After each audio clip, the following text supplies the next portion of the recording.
Welcome everyone to this week's edition of Military Trailblazer Office Hours. Thank you for taking time out of your Wednesday to spend it here in the spirit of community, mentorship, and of course, learning. I'm your host, Dave Nava. I'm a lead solution engineer at Salesforce and a military trailblazer. Each week, we invite a co-host or co-hosts to take part in the conversation so we can leverage their experience, expertise, and unique perspectives. I'd like to welcome our co-host for tonight's session, Pat Hubbell. Pat is the co-founder and the executive director of Candorful. She and fellow co-founder Pete Sukitz created Candorful to make a difference in the lives of service members, veterans, and spouses by helping them build their interview skills so they can tell their professional stories in a way that resonates with civilian employers. Pat comes from a background in product development engineering, management consulting, and also has deep experience in project management. It is great to have you co-hosting Office Hours with me. Welcome, Pat. Thanks so much, David. I really appreciate the opportunity to be here and to talk with all your colleagues. Absolutely. If you want to take a moment and further introduce yourself and maybe share a Candorful story, that would be awesome. Thank you so much. You mentioned I should be telling Candorful story when we were discussing this, and I was thinking to myself, exactly what do I say? There's so many things, so many facets of it I'd like to share, but I'll try to keep it somewhat short. Candorful was really the outcome of a combination of a few things. One is the experience of my co-founder, Pete Sukitz, who David mentioned, and my background and experience. So I met Pete as he was transitioning out of the military by way of Cornell's MBA program. I was a career advisor taking a break from the world of engineering and management consulting to help students interested in management consulting actually start prepping for their careers and prepping for their interviews. Pete was awesome. He did a really great job going through the processes that we put him through. Maybe struggled in some ways because he wasn't familiar with talking about himself, some things that likely will resonate with you guys as we talk through things today. But to me, it looked like he was doing just fine. And a few years later, after he had graduated and was working at P&G, he called me to chat with me a little bit about his next transition. He wanted to move to a different company. And he said, once you get out of business school, there really isn't a place to get support with prepping for interviews, practicing, et cetera. And in fact, we later were talking about how there are really no experiences for prepping for interviews for veterans, transitioning military, et cetera. He also divulged to me that he actually found it a huge struggle to make that transition and to do his interviews, even though to me, he looked like he was doing okay. So we did kind of a deep dive into this, and this is how Candorful was born. So I also had struggled. I'd stayed home with my daughter. I'm not a veteran. I'm not a military spouse, but I had stayed home with my daughter during her teen years. My background was strong, and again, engineering degree, strong MBA from MIT. I thought transitioning back in when she was ready to go to college wouldn't be that hard, and it really was hard. Years later, again, we kind of pulled our bad experiences and what we had learned, and Candorful was born at that. So what it really is a matching platform like Uber, if you will. You've got a car, I need a ride, we get together and we're all really happy. So Candorful is a community of almost 100 interview coaches, and we provide practice interviews by helping you access these great volunteers who all do interviewing as part of their real day jobs so that you can practice with 3 or more different interview coaches and kind of feel the nerves and get used to the nerves and get the ability to answer questions under stress, how to structure questions, how to connect with your interviewer, et cetera. And that's what Candorful is. We've provided support to about 1,700 different military job candidates over the past 4 years. And we are really proud of a Net Promoter Score of 98. And we know that in a study that we did last year, 78% of the people that in our study group that landed a phone screen also landed the job they were going after. So we think that there's a lot that goes into the stats. It's more complex than that, but we know that the job interview piece of it and practicing for it makes an impact. I do want to support that data in one other way. When I was at Cornell, I did a study because I actually did not like running mock interview events at Cornell. They were very time consuming. I did a study to use data to hopefully rid ourselves of doing mock interviews. And as it turned out, we found that students who participated in mock interviews were twice as likely to land the job that they than those who land the job they wanted than those who did not participate in mock interviews and did it 6 months faster. So 2 sets of data, one from students, one from veterans. And I'm a big fan of letting data speak for itself. Thanks for sharing Candorful's story. And for the folks in the room, I actually went through the Candorful program as part of my transition, and so I can personally attest to the fact that it absolutely helps. I thought going in that I had decent interview skills, and it turns out I was wrong, which Pat and Pete pointed out very tactfully. So yeah, highly recommend it, and I'll be sharing a link to the website so you can sign up. It's a free service for military spouses, for veterans, and for service members a little later. So with that, I'll go ahead and stop presenting my slide. And just wanted to cover a couple admin items before we kick off the discussion. So there are some folks in the room that are here for the first time. Welcome. And for those that are joining for the first time, I always like to explain kind of what these sessions are. And essentially, they're an informal get-together for gathering with military trailblazers and allies. Essentially, everyone is welcome to attend, to explore non-technical Salesforce career and branding related topics to help you achieve your professional development and career-related goals. And so with that in mind, the next hour or so is intended to be an opportunity for collaborative mentorship, where everyone on the call is encouraged to step up and help answer questions from your perspective. Everyone has something valuable to add, and that provides diversity of experience to the answers that are given. Additionally, please keep it's a multimedia environment, so please keep an eye on the chat window during tonight's session. I typically will post some of the articles that I pull from LinkedIn and other sources to share information, and other folks do that as well as comment back and forth on what we're talking about. If you haven't guessed, the focus for tonight's session is how to nail your job interviews.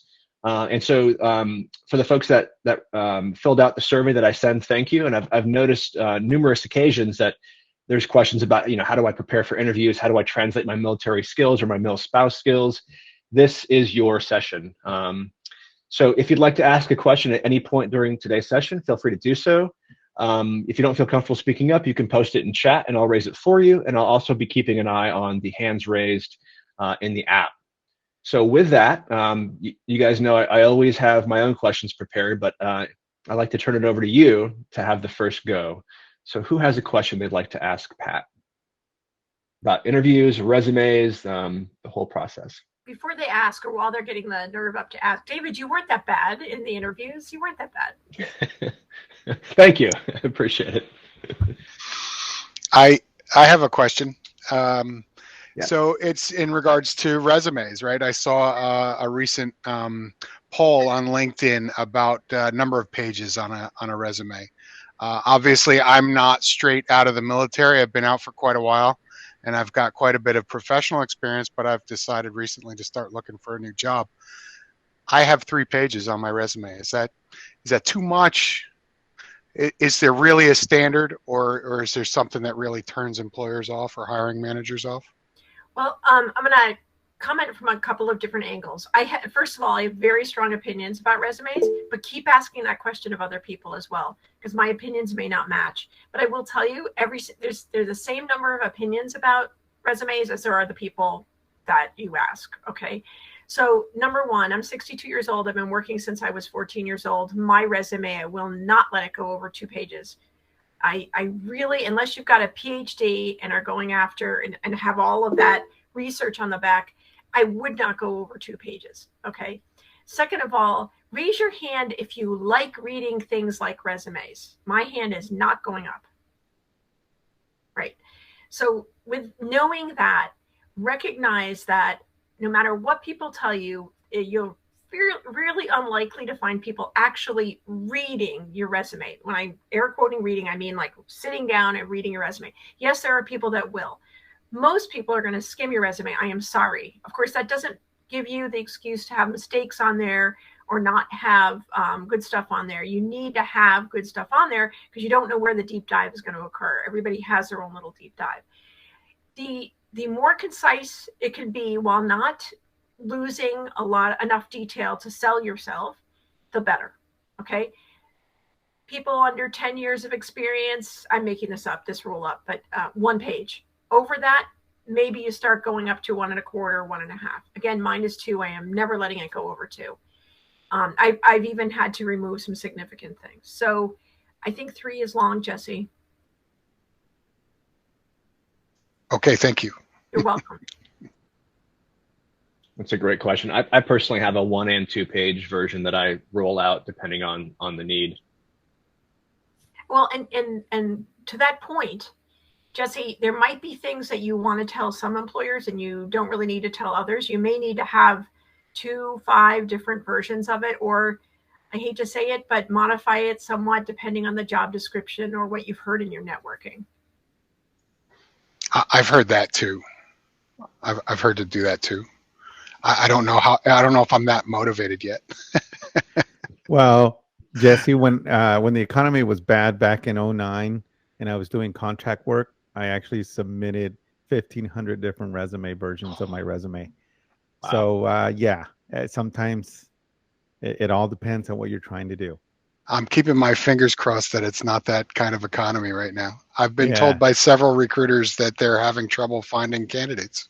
So it might just be a great time to look for a job. Well, I would say also, just to add to the discussion, you should look at your resume as a way to get into the interview, right? Hey, here's the job description and here's, key items that he cover or she in the resume. You should be able to tell a story or give examples about your skills in the different roles when you're in the interview. Kind of like LinkedIn, I've learned over the years that having a summary is great for yourself, but those skills that you've built at a company, you took it to the other jobs. So describing them in each role, I think that's minimizing what you bring to the table. At least that's what I've been told by some of the recruiters that I network with. That's good information. Thanks, Elio. Anthony, you're next with your hand raised. Excellent. Thank you. So Pat, to kind of go with Jesse's point with just 3 pages, what do you feel with like hyperlinks within your resume? So obviously LinkedIn tells a whole other story. So you put LinkedIn there. If a recruiter wants to kind of see what you're all about from a professional side point, I don't know if they go look at LinkedIn or not. I don't know if they go look at your Twitter account or not, but is there ways to kind of highlight what you bring to the table without spelling it all out by doing hyperlinks? I don't have a website myself, but people who have websites or blogs or whatever else, does that get recruiters excited or not really? So I think there's only one hyperlink. Again, I'm just one person with one opinions. Resume is not, what I do. I do a lot with resumes, but it's not my primary thing. I would say the one hyperlink you want on your resume is your LinkedIn profile, and your LinkedIn profile can have other hyperlinks. Nobody is going to spend hours researching you. It's just not going to happen. So in fact, the way that and nobody's going to spend an hour researching you. So the way that you need to have people know about you is entirely different than what we're talking about. And that's by something we call networking, right? And I know everybody's going to say, I've heard it. You're going to get offered an opportunity to interview 95% of the time by having been networked into a role or a position. And I know we've all heard it. And I know that when you sit down to actually do that, it can feel very out of your control. So I want to recommend a book. And I bet you David knows exactly what I'm going to recommend. But the 2-hour job search, which I keep to my left right here. And no, I haven't written it. I don't make any money off this commercial. The 2-hour job search. It's written by Steve Dalton. Steve Dalton is a career advisor at Duke's Fuqua School of Business. So it's written for MBA students. Do not let that deter you. 99% of what is in this book is applicable to you going after a job in the Salesforce universe or even outside of that. Any professional job. The first third of the book is about creating your target list, and there's other attributes associated with that list for prioritizing. But the second 2/3 of the book is about being able to how to do a networking. And by the way, I saw you mention Kindle to try to get this so that you can do this to it. So I don't recommend Kindle, although thank you for putting that up there. And I don't recommend Audible. I recommend getting this copy, because what's going to happen is if you really read it cover to cover, like I suggest you do, you're going to find it to be so life-changing in terms of finding a job, you're going to want to refer back to it when you have those panic moments. All right. So this book is going to teach you how to make connections with people.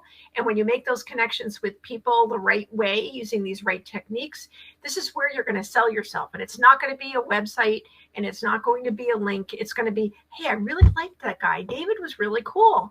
I think I want to recommend him to my boss because I hear that they've got some really important Salesforce roles open.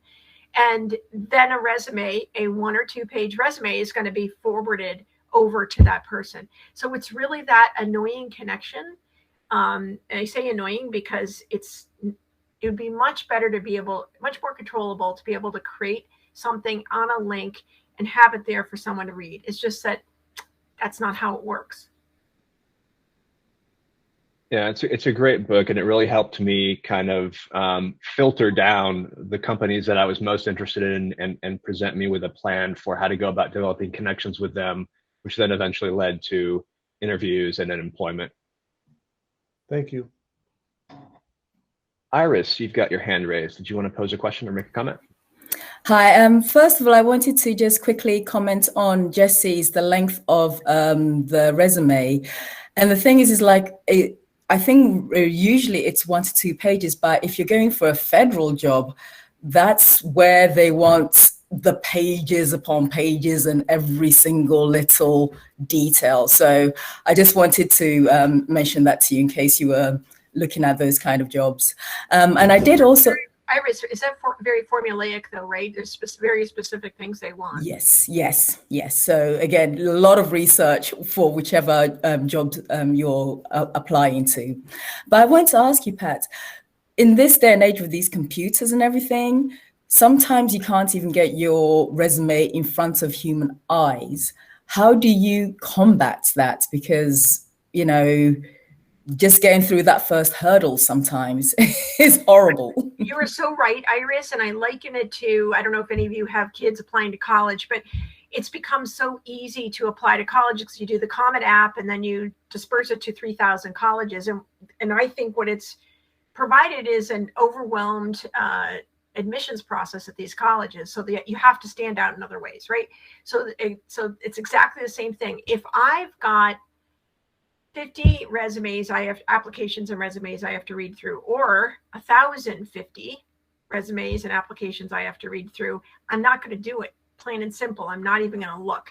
And I'm going to become a broken record. David, you can start laughing at me, but here's the answer: because you're going to need to network so that you stand out. So you're going to need someone to say, hey, Mr. or Ms. Recruiter, I found this awesome person named Iris or Anthony or Jesse.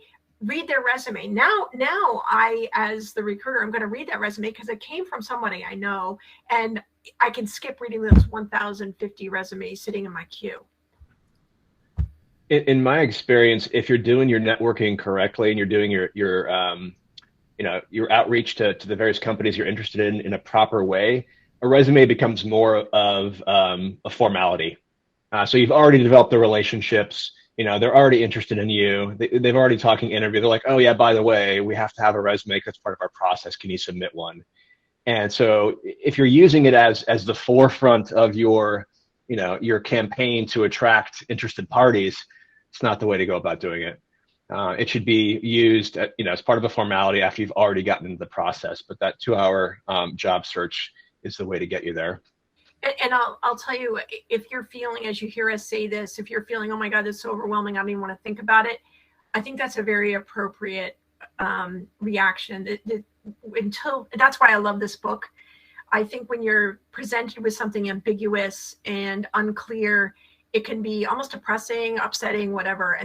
So again, that's why I like the book, because the book puts everything in a process. Again, engineer, right? I want a process. And almost everything I do, I create a process before I do it. And this does that for you and gives you the ability when you have those panic moments or when you get a response and you know you need to respond, oh my gosh, what are the questions I need to ask, or how should I respond? The answers are in this book. Absolutely. Nick, you're next, and then we'll tackle Phil's question. Awesome. Hey, Pat, thanks for being here. David, thanks for putting this on, as always. So let's say someone wants to scratch their volunteer itch at some point in their lives. How What's your guys' like vetting process to take on new volunteers? You donate $1 million. No, I'm only kidding.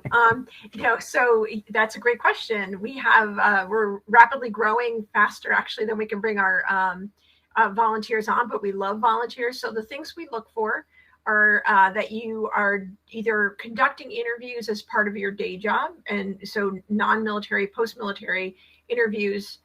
So you've got experience. You are familiar with what the red flags are. You're perhaps involved with hiring decision. That doesn't mean you're making the final decision, but you're perhaps sitting in on meetings or filling out a document to submit to the hiring team or something.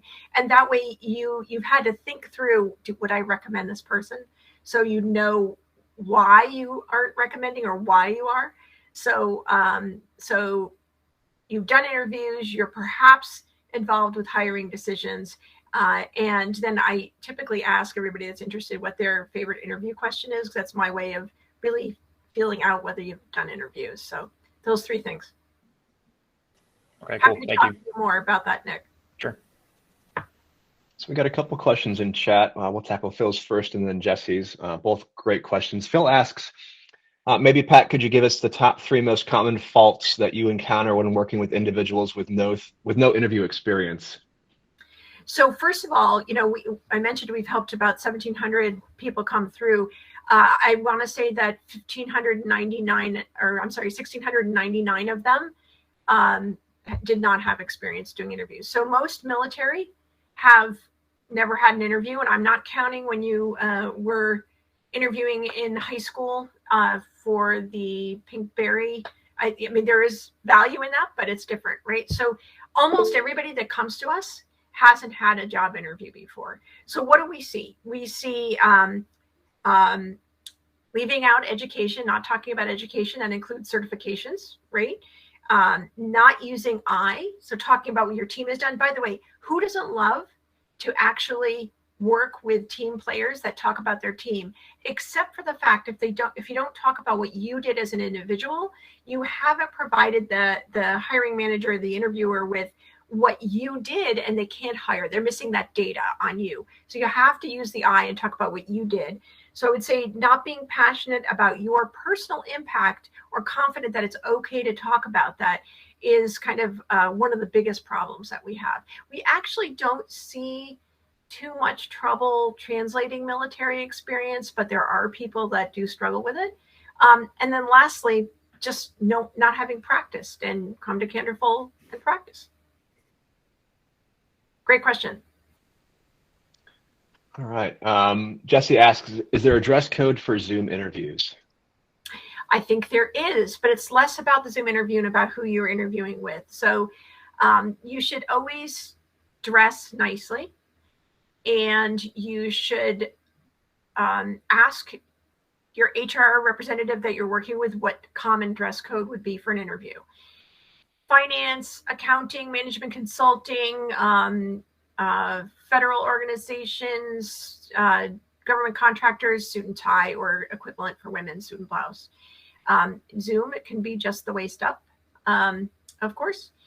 And technology companies, I would double check, but I would say either a nice polo shirt or a open collar dress shirt that's not a dress shirt, right? So kind of an upscale business casual nice shirt. If you're going for a real techie startup where people say you can wear a t-shirt, don't. Okay, I think it's PJs are totally okay from the waist down. I agree, Iris. I admit to wearing PJs for most of my Candorful career. So anyway, if you're going with a tech company where everybody wears t-shirts, you should be one up from them. You're showing them respect. So again, open collared, nice, like classy plaid shirt and or a polo shirt. I'm gonna, Elio, is that how you say your name? I'm going to use your shirt as an example, which I love. Might be touch casual when I say open collared, but I love the shirt and it's perfect for this event. Just because of the print, but I like it.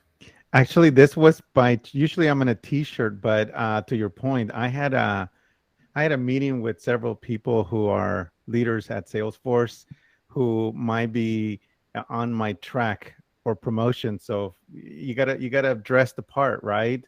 Yeah.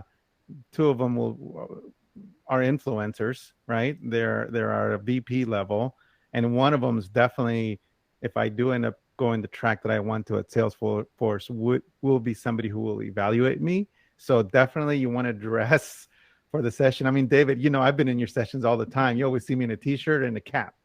So this is where, you know, you got to look at it from how important is that engagement that you're going to do. I mean, I'm not wearing a tie. I wouldn't wear a tie even for Mark Benioff, but collar shirt, you know, maybe an undershirt. It's an element of respect. So I've been in a black t-shirt all day. That way I was able to go down and work out in the basement, come up, work some more, go back down. But when it came to preparing for this, I put on a nice blouse, got a little lace on it and stuff, because I have respect for you guys. And I've got leggings on the bottom half because you don't need to know that. All right, Torin, I saw your question. We'll get to that after we tackle Megan's. Megan, you're up next. Hi. I've been wondering, when it comes to translating military spouse experience, what would you suggest that, or what have you seen that you would advise us to bring up, and maybe things that you would advise us to not bring up? Perfect question. I even wrote it down because I love working with military spouses, and I would love more military spouses to come through Candorful. I didn't mention it. We're a free service, by the way. So it's more about what not to bring up, Megan, right? I think, the vast majority of military spouses are women, and we tend to over explain things and we don't need to, all right? So that's just a natural tendency. But more so, I think there are things that are on the average military spouse's mind. So I strongly suggest you do not bring up your resume gaps, your spouse, the hours you need, or your kids. Okay, there's no reason. It might be some reasons occasionally, but in general, there are no reasons for those to be part of the conversation. And in fact, you've now put a question mark in their mind, and they can't legally ask you any questions to clarify. So I had one military spouse say her first question in an interview is, what are the hours? Well, there's nothing wrong with that question, except my reaction would be, why are you concerned about the hours? Granted, you need to know that answer. You can ask it once you have an offer, because now the power is on your side, right? You could even maybe ask it in a later interview once they've fallen in love with you, but I would say ask it once you've gotten the offer. You don't have to take the offer, right? What you do need to talk about, and what you need to think about in advance, is what you have done and what you've accomplished. And it's probably way more than you think it is that you've done and accomplished. So that's not only what you've done professionally, but what you've done as a volunteer, okay? And I would be happy to talk to you in particular, Megan. All you have to do is go to candorful.org, sign on for an intake call. Choose me if you'd like. You can choose the other folks as well, but choose me if you'd like, and we can talk through that. But don't talk about the gaps. If you're asked about them, you're going to have to answer them, right? But you don't have to bring it up. Don't talk about your spouse. Don't talk about the fact that you may move. I should add that one. Don't talk about the hours. Don't talk about the kids. Talk about what you've done. Talk about your accomplishments. Think about what you're proud of, what you're excited about, what you wish people know about you if you didn't have to worry about bragging or feeling like you were being arrogant. Think about what that is and tell people about it. Thank you. You're welcome. Awesome. Torin in chat asks, is there a universal wow factor? So you could, let's see, is there a universal wow factor you can exhibit as a candidate that interviewers appreciate? There is not a universal one. I wish there was, but the closest thing to a universal one is a smile. I know that may seem silly. Very nice, Elio. I think that's great. You did a great smile. Smile is the way to connect. Okay, so I made up something. I was very proud of myself in preparing for this. I made up 3 important things to have going into an interview. Clarity, so having prepared the things that you want to say and being able to communicate them clearly. Confidence, which includes being prepared, and then connection. And I wrote in parentheses next to the connection, smile. So the best way to make a human connection is to smile at them. For some of us, it requires actually really literally pasting it on. I will tell you, as a 62-year-old woman, I have to work to smile harder because as you get older, your face kind of drops. And this actually happens to men too. Just smile, right? Put an effort into it. it's hard to talk and smile. So don't be afraid to, at the end of your spiel, to do a, right? So that's the closest thing I have to universal connection or whatever. It's funny because that was your feedback to me during one of my interviews, because I guess I look grumpy. Well, I think it's also in the military. I don't know that you're being rewarded for smiling, right? You're being rewarded for being present and looking strong. I'm making that up as well, but and you've got to worry about bias, right? So people may like, oh, you know, I'm interviewing this veteran. I think most people are not biased, but you know, you those few that might be biased about military are going to be stern or whatever. You know, show your teeth and make them realize how likable you are. All right, we are at the halfway point. I saw, AK, you've got your hand raised, and we'll tackle that question here in 1 second. Typically at this point, what we do is we grab a photo of the group. So totally optional. If you want to have your video muted, you can certainly do that. But if you want to come off mute, now is the time to do it. And just set up my camera here. This is where we all show our teeth, right, David? This is where we all smile. Yeah, yeah. Figured it was a good segue into the group picture. All right, so here we go. Count of 3, and 3, 2, 1.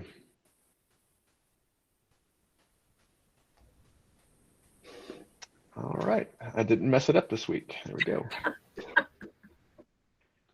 Let me save that. All right, so back to it. Back to the discussion. AK, I saw you had your hand raised. Did you want to pose your question? Yeah, absolutely. Thank you, Pat, for being here and for all the great insights. One question I did have was... We can barely hear you, AK. Can you hear me now? You're a little soft, but if you keep talking, we'll be able to make it out. Okay, so one question I did have was, in terms of, so I'm in the reserve, and in terms of putting reserve duty on the resume, I have heard there, and I work on the state, for the state right now, and I was wondering, going on the private side, looking for new jobs, would you recommend putting your reserve duty on your resume and talking about that during the interview, or like wait until like the final process before bringing those up? Because I've heard many private employers have their own opinions about hiring people in the reserve or National Guard because of their duties and deployments. So again, I'm not a resume expert, but my thinking is you should put it on there. It doesn't have to be like in bright red letters or anything, but I think it should be on there. Keep asking other people that question. I believe you're supposed to be protected, but I understand that people can say one thing and do another. But I also think it's I mean, I would be impressed and happy to hire someone who's a reservist. So I think it's positive, but I'd like to hear what other people from the group think. Yeah, I'll piggyback on that briefly. I think you don't want to have any secrets from your employer. So, you know, revealing things that may pose an issue for them later in the process might look a bit shady. So, you know, I would be proud of your service, put it on there. And really, you have to ask yourself, if a company is going to exclude me from the process because I'm a reservist, is that really a company you want to work for? Me personally, I would only entertain companies that were very pro-military, because I'm proud of my 20 years of service.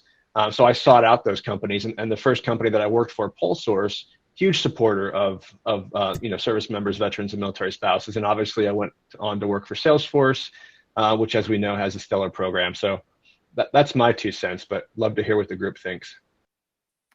Yeah, I mean, David, I can attest to that. I work with David on a solution engineering team for Salesforce, and we just hire, you know, a guy who's actually active Army reservist, right? So absolutely, I'll put it on there and just highlight your career there and how you're able to support the country and you know, the corporate America at the same time. I think that's a huge benefit that your future employer will benefit from. So just want to kind of my 2 cents there. Thanks, Greg. Now, I was towards the end of my career in the reserves a long time ago, so I don't know if it still applies, but my employers were very, they saw more benefit, right? Because they're like, wow, we can rely on Elio he has the skills not only that we're looking for in this technical role, but he's a team player. He's going to be the first guy raising his hand. This is the feedback I received once I got the job when I was in the reserves and I was getting into tech. They really appreciated that. So to David's point, if they're not supportive of military, I don't know if I would want to go work there. Because the companies, number one, that I went to work for during my reserve years, I found out there were other reserves folks there. And, I got out as an E4, not a big rank. But in the private sector, I ran into all of these first sergeants, captains, majors in the reserves. So they were excited to have another military service person in that private sector because they knew who they can rely on. So just keep that in mind. If I can piggyback too, when I first came out, I went from active duty to reserve, and I was concerned about it because I was driving 6 hours to my reserve unit. And so actually when I interviewed with the company, they liked the fact that I was still military and they wanted to hire military. And one of the things that we brought up in conversation was I would have to take Friday and Monday off of my reserve weekend duty. So I wasn't driving back, after doing duty for a full weekend.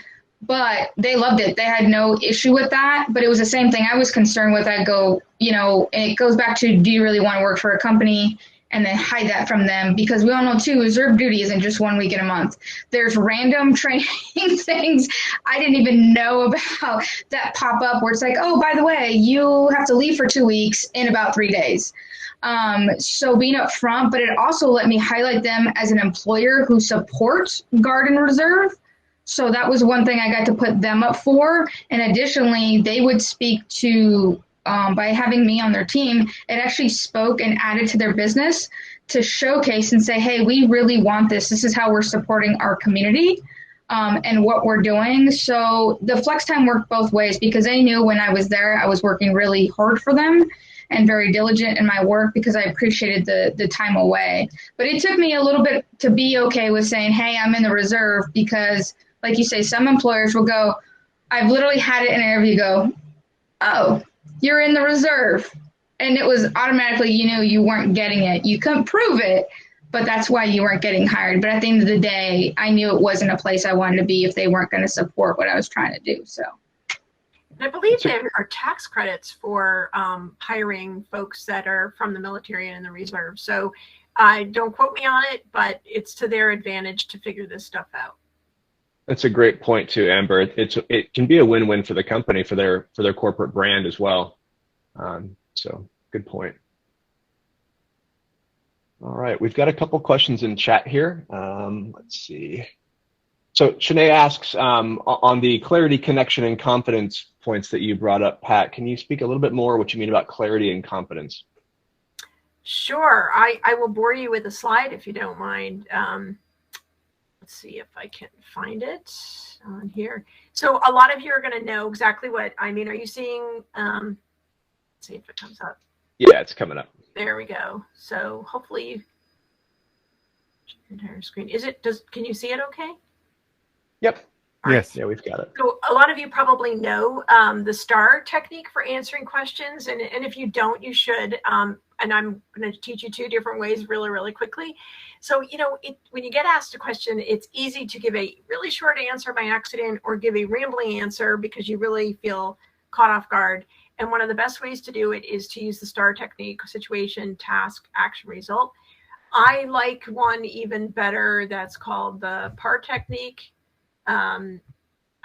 Actually, I'll show you this way. They're both the same thing, so don't get caught up in the difference. I just like problem, action, result a little better than situation, task, action, result. So if somebody asks you a question, tell me about a time you failed, you want to present the problem. So you actually think about, what is the problem that I was dealing with, and what did it look like? What were the adjectives? And I even say end that section with, how did I feel? Like I was so frustrated, or I was scared, or I didn't know how to handle it, or I felt determined, whatever it might be. And then actually literally turn the corner like that little diagram on the right shows. Talk about the action that you took. This is where you want to use I more than we. The actual action that you, the steps that you took, the actual actions you took, the paces you went through. And then at the end of that, this is where they learn kind of how you act in under pressure. So it's a really important part. After that, you move on to the result. So notice the A line in the diagram is slightly longer than the P and the R. Same thing with the star version. The A line is a little longer because you want to kind of concentrate on the actions you took. But notice the P and the R are still substantial, and they're actually, I drew them as foundational steps holding up the A. You can't really have a strong action without having given a really good problem, explanation, and a result. So don't say, and then I was done. I've had it happen a lot. You need to describe the result, quantifiable if possible. So that requires some forethought, right? If it's a soft skills situation having to do with getting along with people or whatever, it might be, hey, the team was so relieved, we all got together afterwards and celebrated over a beer. That's a result. But you have to think through these things as well. So if you know you've hit the P, the A, and the R, or the S, and the T, and the A, and the R, then you know that you have clearly answered the question. Does that help?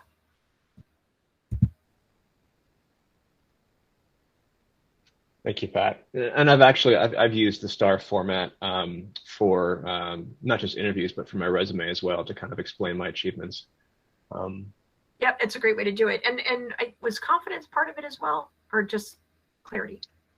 Yes, clarity, confidence, and connection. Okay, so confidence was really, I wanted to come up with three, so 3 with C's, so confidence, clarity, and connection, but really what confidence should be is preparation, right? So thinking through the things you've done from the past that you're both proud of and are also related, proud of or, not and or, proud of or related to your future roles you're going after. You need to have both things you're proud of, and you need to have things that are related to your future goals. Think through those things that you've done in the past so that you're actually preparing what the answers are. Practicing, come through Candorful. And the more you do it, like anything else, if the first time you get on a bike, even if you do okay, you're not really that confident. But after you've gone out and done it over and over again, no matter what it is, guitar, bike, basketball, gardening, you get better and more confident at what you're doing. So preparation and practice. And then the connection, smile and just remember the other person on the other side is a human. Ask them questions, be prepared with questions. That's great advice. I see your hand raised, Nick. We'll get to your question just one sec. Before that, Torin has a question for you, Pat, about interview question lists. And he says, I found at least 20 top 20 interview question lists. Is there a best one, or is it better to just pick one and practice? So there are a bajillion interview questions out there because they can be twisted and turned around. People may not even use interview questions. They may just kind of a conversation with you about what's going on in your resume. It can be anything, but it's great to start. So I would say looking at those 20 and familiarizing yourself is probably a great place to start. You'll probably see a trend with people issues, resource issues, problem solving, etc. Again, I like to tell people, well, you need to look at the questions and think how you'd answer them. The real preparation is 3 or 4 things from your past that you're proud of, 3 or 4 things that from your past that are related to the direction you're going. You need to have those stories in your head, and then you can apply those to all of those bajillion questions you could be asked. Yeah, one of the helpful things that I did was, picked 5 or 6 of the more common interview questions. Tell me about a time you failed. Tell me about a challenging work situation and how you persevered. And I would actually write 2 quick stories in the STAR or the other format to answer each one of those questions. And then I would practice over and over again to myself. And then I would grab a partner and practice with a partner. And this was all before the interview. Because what I didn't realize at first is that it's a very challenging skill to be able to answer questions, off the cuff. But if you have enough stories that you've practiced, stories, about your accomplishments, about things you've done, you can pretty much twist any one of your stories to answer the question. You just have to think about it for a second and go, okay, I've got a story. Maybe it's for a different question I prepared for, but it totally applies. And you can rattle off that story. And if you said it enough to yourself and practice with somebody else, it just kind of comes and it rolls off the tongue. But if you haven't, it's very choppy and it can be painful to listen to. So just practice, practice, practice. Candorful. Yep. We've got a couple questions with hands raised. So Nick, did you want to go ahead and ask, and then we'll get to you, Jemmy? Yeah, I didn't have a question, but I was going to say pretty much exactly what you just said about coming up with a few stories related to your experience in the past. And that's something that Candorful helped me with because I have used the program. And coming up with those 5 or 6. I knew your name was familiar. And coming up with those 5 or 6 stories is extremely helpful, especially because pretty much any challenge that I face in the military or solution that we've come up with, you can kind of, like David just said, is you can kind of twist it into pretty much any of those success, failure questions, teamwork questions, anything like that. So what the alums are saying, listen to the alums. Something else too is when you get into an interview, they're not just going to start firing questions at you. Obviously, there's going to be a get to know you period for 5-10 minutes where they're tell me about your background, or I saw from your resume such and such. And so you have to be really comfortable talking about yourself before you get to the Q&A period. So just have your elevator speech of who you are and the value that you add, obviously without trying to oversell, so that it rolls off your tongue. And when they ask you, hey, tell me about your background, you can say, hey, like for me, it's 20 years as a naval flying officer in the aviation industry and in project management. Really passionate about cloud technologies and interested in the Salesforce ecosystem. I give back regularly, and I'm really interested in this position because of XYZ. And then so they'll say something, and you get that conversational back and forth practice, and then you can go into your question period. All right, Jemmy, you had your hand raised, and then we'll get to your question, Dwayne, after that. Yep. Hi everyone. Hi Pat. Thanks for your time and your mentorship today. I have 2 questions, if you don't mind. So the first one is, you mentioned about clarity, connection, and confidence. With the clarity and confidence, you kind of get that with Candorful mock interviews. And with the connection, you talked about smiling. But is there something else? How else can you build it? Like I was thinking, looking up your interviewers beforehand. And then, so if you do go at LinkedIn and look them up, do the interviewers typically appreciate that, or do they feel like it's a violation of privacy or it's frowned upon? What are your thoughts about that? Great questions, Jimmy. I love that. I absolutely love that. So think of it as a spectrum. First of all, you're going to have to use your judgment, and there is no perfection. So you guys are going to just have to take some risks and see what happens. Yes, you absolutely should be looking up your interviewers on LinkedIn, if nothing else, just so you know who they are, right? So you may find, and actually we do a workshop and we talk about this, and we tell people in the workshop, okay, look me up and raise your hand if you can come up with a connection from you to me. You don't know me and you're not in my world. And inevitably, actually we did this, David, at the Naval War College. I don't know if you remember this. And we had people raising their hand with connections. So, and it might be the undergrad institute I went to. It might be that I worked in a certain town at the same time or the town they grew up in or whatever. And so these are opportunities. If you go into an interview or you log into Zoom for your interview and there's an opportunity, you might say, I read in LinkedIn that your first job was at Corning in Rhode Island. I grew up in Providence. Nothing wrong with that. I personally like it. I tend to be chatty.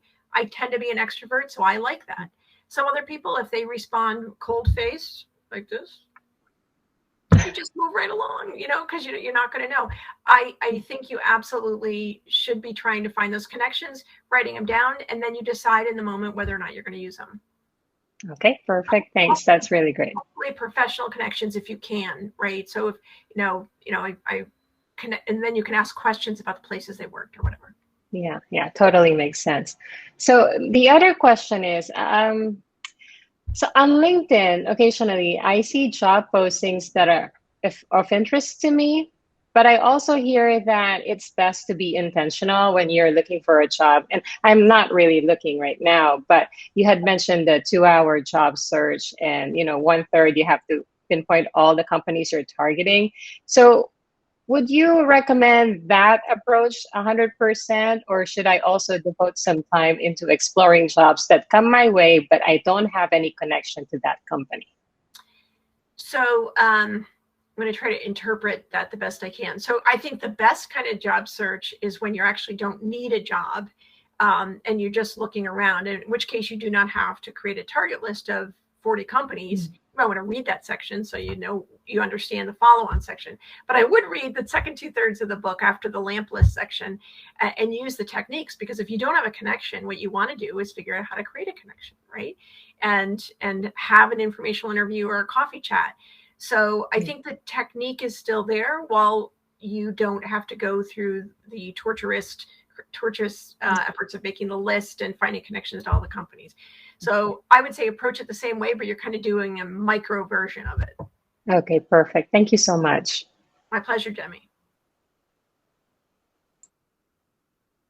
Just coming off mute there. We've got Dwayne up next.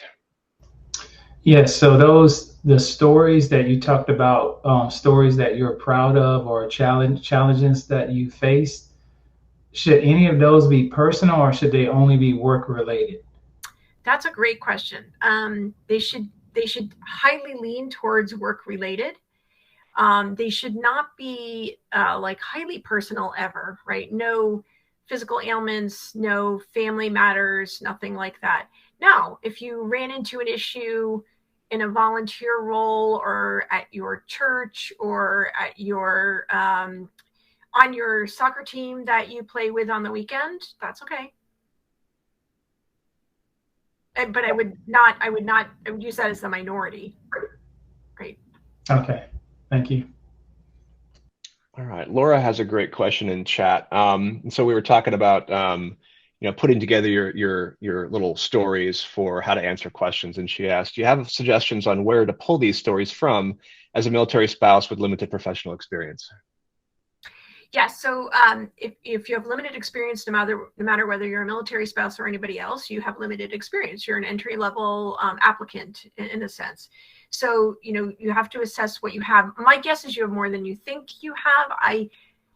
My limited experience is that, and I apologize if I offend anybody, but my limited experience is that military spouses have diminished, not always, but diminished confidence. Okay. And therefore, my observation is they think in general, they think they have less experience than they do. Okay. It may not be comparable to, like, if you've been a military spouse for 15 years and you worked for 2 of them, that's not the same as a military spouse who worked for 10 years, certainly, but you still do have 2 years, and you may have done other things. You may have been raising kids, and is it applicable? Yes and no, but you still have to figure out what you do have.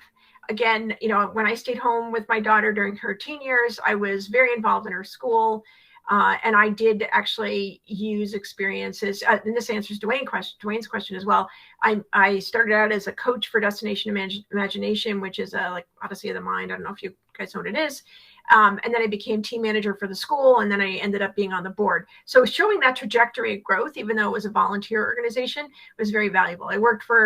I volunteered for MIT CIO Symposium, and did some of the marketing work, and then I moved on to do some additional work, and then I joined their board. So showing those trajectories was helpful. I seriously think that if you are asking yourself these questions, you absolutely should come through Candorful. You're going to find so much emotional support and practical experience. The only thing you lose coming through Candorful is 3.5 hours of your time if you use it fully. So come through and ask these questions in intake. Thank you, Laura. Ask these questions in intake and let us try to help you out. You're going to have to do most of the work, but you're going to get some additional advice. I would just underscore what Pat mentioned, and to say that even if you don't have professional experience, you've done things as a military spouse that touch on a lot of the skills that employers are looking for.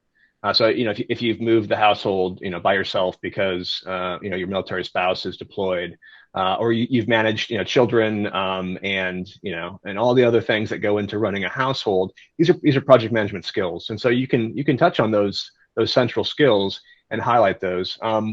I would also say that talk with other mil spouses, as many as you can in forums like this and in other forums to get their perspective, because they're tackling the same, questions, and they likely have answers to those questions.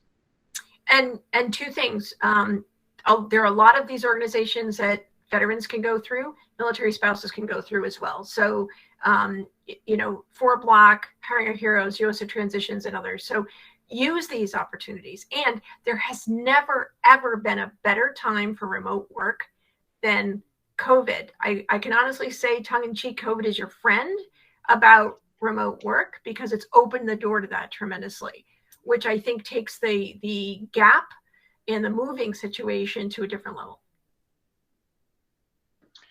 And speaking of hiring our heroes, I'm actually going to post the link in the chat. There's a cohort coming up for the Salesforce Fellowship. And I'll find it here in a second, but that's the deadline's coming up in October, and a great way to gain that professional experience as a military spouse if you don't have it, with a partner in the Salesforce ecosystem to put that work experience on your resume. So we've got about 4 minutes left. Time for one more question. If someone's got a question, if not, I have one, but I'll defer to you. I have one. Yeah, go ahead. Okay, the Candorful service. When should you start using that service? Just before looking for a job, or weeks out before that time? Great question, Dwayne. Yes, Nick said it all, ASAP. So here's the thing. Our process is do an intake, and then we release you to the platform to choose your coaches.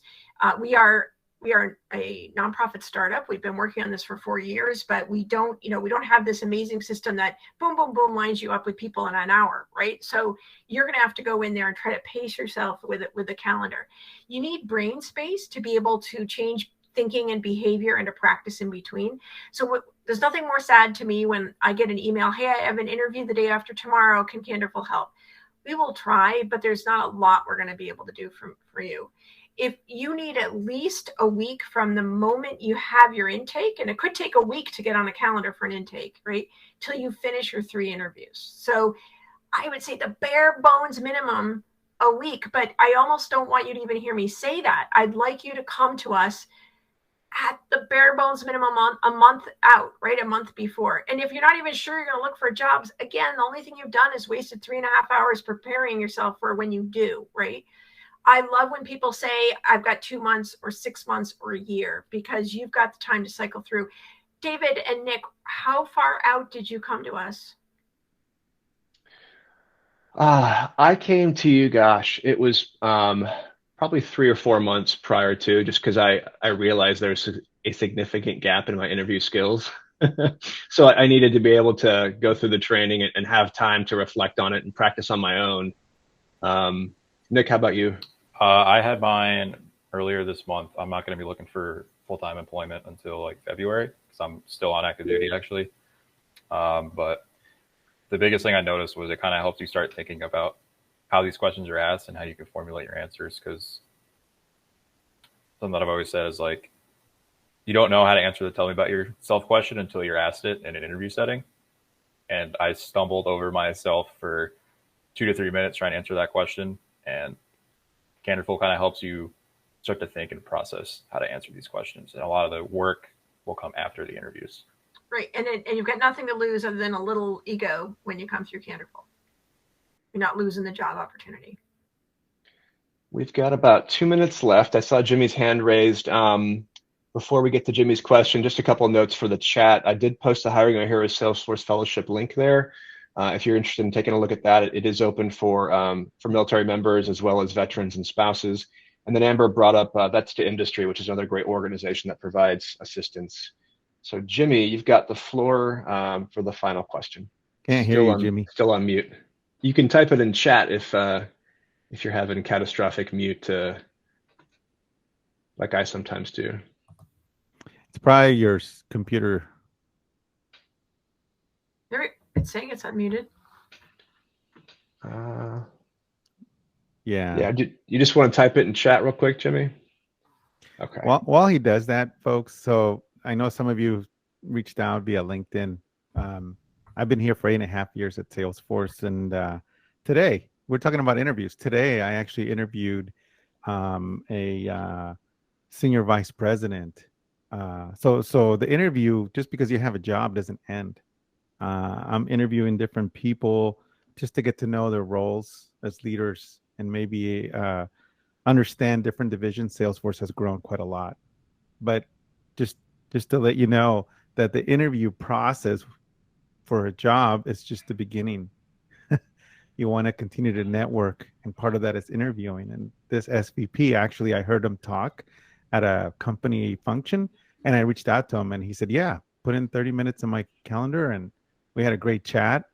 And it was great because we get to, even though I have a job, I still practice what we talk about here, right? Networking, interviewing, doing informational interviews, understanding what's out there. Just wanted to point that out.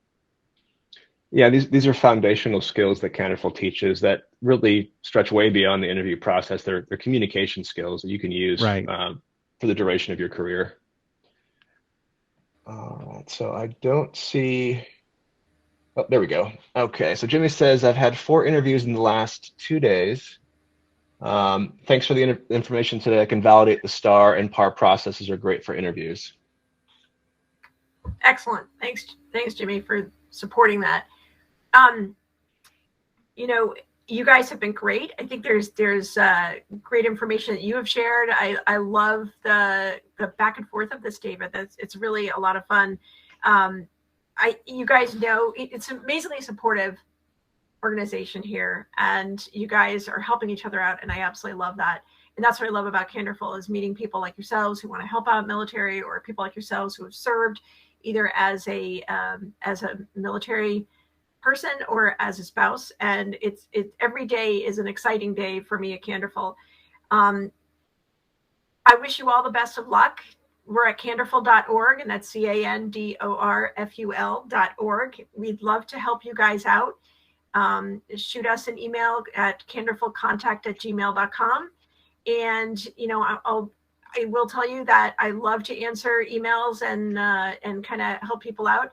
I'm massively busy. Not that's going to sound really arrogant. It's just we're growing David will tell you because he sits in on our board meetings when he has time.